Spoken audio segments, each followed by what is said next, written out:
ఈరోజు Republican party of India Telangana రాష్ట్ర committee అధ్యక్షులు జన్ను సాంబయ్య గారి అధ్యక్షతన ప్రముఖ సామాజికవేత్త లాల్నీల్ మైత్రి ఐక్యత వారధి అట్టడుగు ప్రజల యొక్క ఆశాజ్యోతి బొజ్జా తారకం గారి 8వ వర్ధంతి సభ హైదరాబాద్ సుందరయ్య విజ్ఞాన కేంద్రంలో నిర్వహించారు. ఘనంగా నివాళులర్పించడం జరిగింది. బొజ్జా తారకం సార్ అంటే తెలుగు రాష్ట్రాల యొక్క అంబేద్కరుడుగా ఇక్కడ కొనియాడటం జరిగింది. ఎందుకు బొజ్జా తారకం సారు ఈరోజు భౌతికంగా లేకపోయినా ఆయన ఆశయాలు ఆయన ఆకాంక్షలు నెరవేర్చేటువంటి వారసులుగా ఇక్కడ సభలు నిర్వహించారంటే, ఈ ఉమ్మడి ఆంధ్రప్రదేశ్లో దళితుల మీద దాడులు జరిగినప్పుడు, అది కారంచేడైనా, చుండూరైనా, లక్ష్మీపేట అయినా, వేంపేట అయినా, ఎక్కడ దళితుల మీద దాడులు జరిగినప్పుడు ప్రత్యక్షంగా ఆ ఉద్యమాల్లో భాగస్వామిగా నిలబడ్డటువంటి గొప్ప నాయకుడు బొజ్జా తారకం గారు.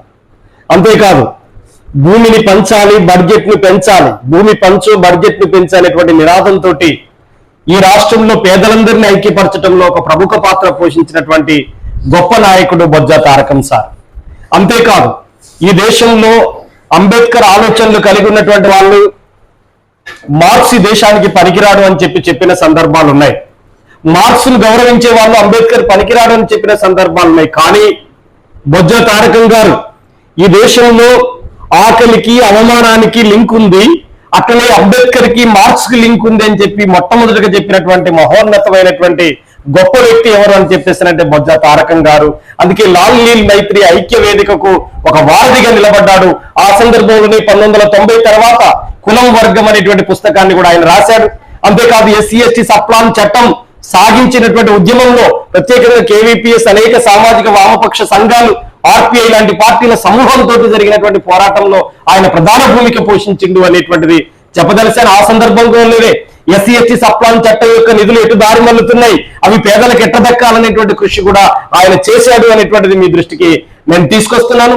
అంతేకాదు, బొజ్జా తారకం సార్ అని చెప్పేసారంటే హైకోర్టులో అత్యంత నిరాడంబర జీవితాన్ని, హైకోర్టులో పేదల తరఫున వాదించేటువంటి ఒక పేదలకు అడ్వకేట్ గా నిలబడటమే కాదు, బయట జరుగుతున్నటువంటి దాడులు, దౌర్జన్యాలు, మహిళలపైన అత్యాచారాలు జరిగినప్పుడు ప్రత్యక్షంగా తన సొంత డబ్బులతోటి అక్కడికి వెళ్లి వాళ్ళ వెంట నిలబడ్డటువంటి మహానాయకుడిగా మన కళ్ళ ముందుంటాడు. అందుకే ఎస్సీ ఎస్టీ సప్లాన్ చట్టం దారి మల్లుతున్న స్థితి మీద కూడా ఒక పుస్తకాన్ని రాశాడు. అంతేకాదు, ఈరోజు పోలీసులు అమాయక పేదల్ని అరెస్ట్ చేసి వాళ్ళందరి మీద దౌర్జన్యాలు, దాష్టికాలు చేస్తున్నటువంటి సందర్భంలో ఒక పోలీసు కనుక అరెస్ట్ చేస్తే ఒక పౌరుడు ఏం చేయాలనేటువంటి విషయం మీద కూడా ఒక పుస్తకాన్ని రాసినటువంటి గొప్ప మహానుభావుడు ఈరోజు బొజ్జా తారకం గారు. ఇట్లాంటి అనేక అంశాలు, స్ఫూర్తినిచ్చేటువంటి అంశాలు ఈ తరానికి అర్థం చేయించాలనే ఉద్దేశంతో ఈ సభ జరిగింది. ఈరోజు కేంద్రంలో అధికారంలో బీజేపీ ఉంది. చాలా మనువాద వింత పోకడలకు పోతున్నటువంటి ఈ పరిస్థితులలో ఈ రోజు భారత రాజ్యాంగం రక్షించబడాలని, అట్టడుగు ప్రజల యొక్క హక్కులు రావాలని, భూమి, నీరు, గాలి, వెలుగు సమస్తం అందరికీ సమానంగా దక్కాలనేటువంటి ఆకాంక్ష కలిగినటువంటి గొప్ప నేత లేకపోవటం ఈ రాష్ట్రం ఈరోజు ప్రధాన లోటుగా భావిస్తుంది. అంతేకాదు, పీడిత ప్రజల మధ్యలో తమ నాయకత్వం యొక్క పెరుగుదల కోసం, తరుగుదల కోసం, వాళ్ళ ఆలోచనల కోసం పేద ప్రజల్ని విచ్ఛిన్నం చేసేటువంటి కుట్రలు, కుతంత్రాలు చేస్తున్నప్పుడు పీడిత వర్గం, దళితులు, బలహీన వర్గాలు ఒక్కతాటి మీదగా ఉండాలని చెప్పి కోరినటువంటి తారకం సార్ లేని లోటు చాలా భరించలేనిది. అయినా వారిచ్చినటువంటి స్ఫూర్తి, అడుగుజాడల్ని తీసుకొని ముందుకు వెళ్ళేటువంటి మార్గంలో ఆర్పీఐ పార్టీని రాష్ట్రంలో జన్ను సాంబయ్య గారు అధ్యక్షుడిగా వ్యవహరిస్తూ నడిపిస్తున్నటువంటి ఈ సందర్భంగా ఈ ఆలోచనలు ముందుకు సాగాల్సిన అవసరం ఉంది. తారకం సార్ ఆశయాలు ముందుకు సాగాల్సిన అవసరం ఉంది. వారు పదే చెప్పారు, లాల్నీల్ ఐక్యత వర్ధిల్లాలి అని చెప్పి పదే చెప్పారు. కాబట్టి వారి ఆలోచనలలో ముందుకు సాగాలని చెప్పి తెలియజేస్తూ, వారి అడుగుజాడల్లో ముందుకు సాగుతామని, వాళ్ళ ఆశయాలు సాధించేంత వరకు వారి అడుగుజాడల్లోనే నడుస్తామని చెప్పి తెలియజేస్తూ సెలవు తీసుకుంటున్నారు. ఈరోజు హైదరాబాద్ నగరంలోనే బాగ్లింగంపల్లి సుందరయ్య విజ్ఞాన కేంద్రంలోనే ప్రజా హక్కుల నేత, ఉద్యమకారుడు, కవి, రచయిత, శాంతి చర్చల ప్రతినిధి బొజ్జా తారకం గారి 8వ వర్ధంతి మహాసభను నిర్వహించుకోవడం జరిగింది.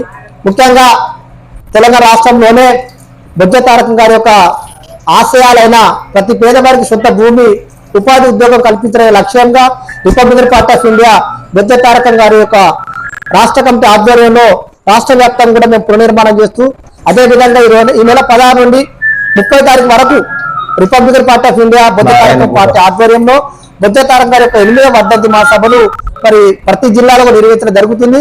అందులో భాగంగా ఈ రోజు హైదరాబాద్ లో జరిపించాం.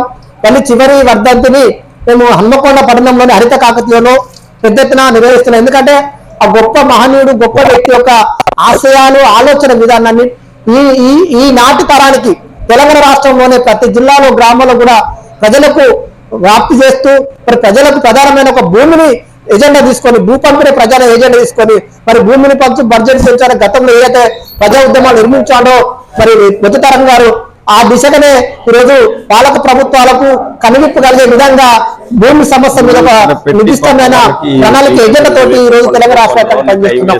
మరి అందులో భాగంగా బాబాసాహెబ్ అంబేద్కరే దేశంలో ఉన్న ప్రతి పేదవారికి సొంత భూమి కావాలి. ఆ భూమి అనేది ప్రధానము.